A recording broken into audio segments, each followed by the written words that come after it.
stopping by. Let's talk about the differences between DNA and RNA. So DNA is usually double-stranded. It has two separate strands that are connected, which look like this,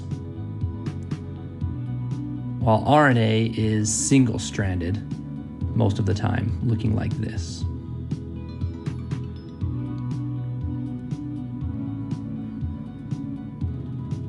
DNA is much larger than RNA, with usually millions of nucleotides.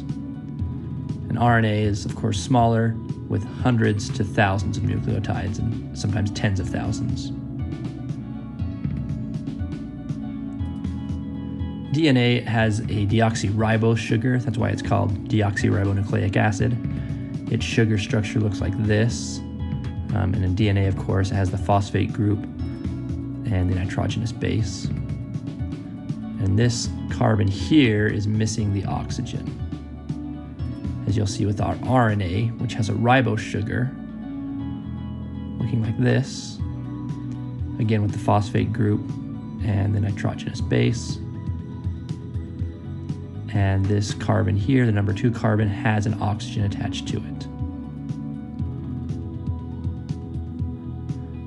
The location within the cell for DNA is primarily located in the nucleus, with some DNA being in the mitochondria as well.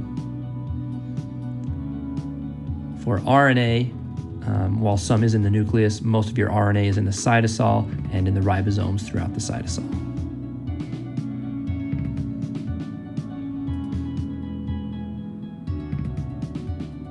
For your nitrogenous bases, DNA has 4 nitrogenous bases: adenine, guanine,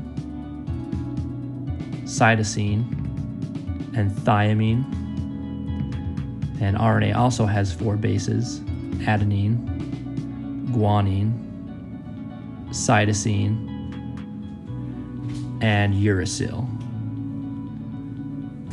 So RNA does not have uracil, does not have thymine, but has uracil instead.